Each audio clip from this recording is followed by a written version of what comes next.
Harper Wave and HarperAudio present A Pity Party is Still a Party, a feel-good guide to feeling bad, by Chelsea Harvey Garner. Read by Anne-Marie Gideon.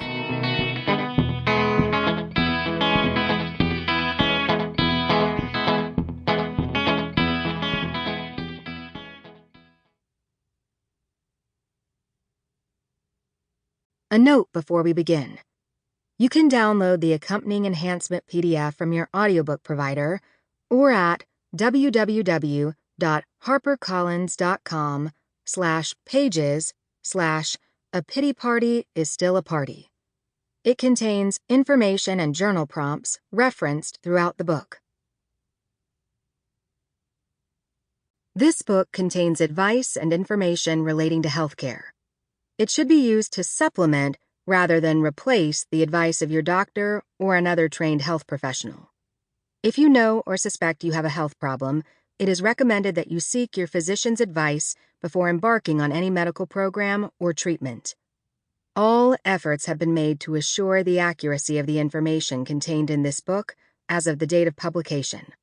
This publisher and the author disclaim liability for any medical outcomes that may occur as a result of applying the methods suggested in this book. For the outcasts, misfits, and anyone whose pain doesn't have a name, may we never stop seeking each other. For my clients, whose stories I see the world through, you're how I know that a new way is possible. And for my mama, who trusted me so much that I couldn't help but trust others too. I'm so proud to carry your torch.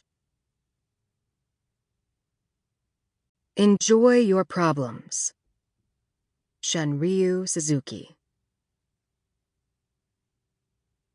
Introduction. I wrote this book during COVID. Not that I have anything to compare it to, but writing a book about pain during a global pandemic felt both more and less difficult than it might have been otherwise. I thought I had a lot to say about grief in the before times, but boy, have I gotten cozier with despair. We all have. We haven't had a choice. The last few years brought some dark aspects of human psychology to light. In addition to massive waves of loss, widespread social unrest, and a general sense of terror everywhere, we've also been learning the hard way that we need connection to be well, or stable, even. During quarantine, rates of depression nearly tripled in the United States. At first, it seemed like technology could keep us connected. But at some point, the group chats silenced and we found ourselves staring at our respective walls, waiting for something to change. Many of us felt like our mental health was dangling by a thread. Everyone in the Zoom meeting had that flat, familiar look in their eyes. Small talk went from uncomfortable to unbearable.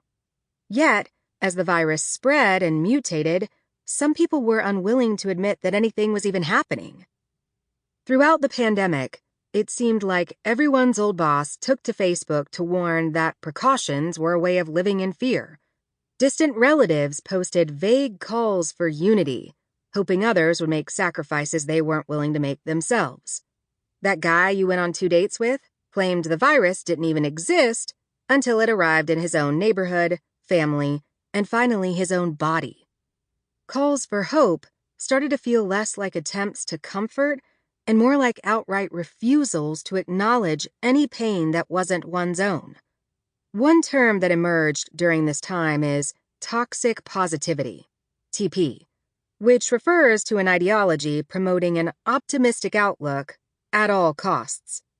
While positivity on its own is great, toxic positivity takes it too far by implying that attitude is the only thing that matters, and that by changing our mindset, we can alter or even evade the most painful aspects of existence.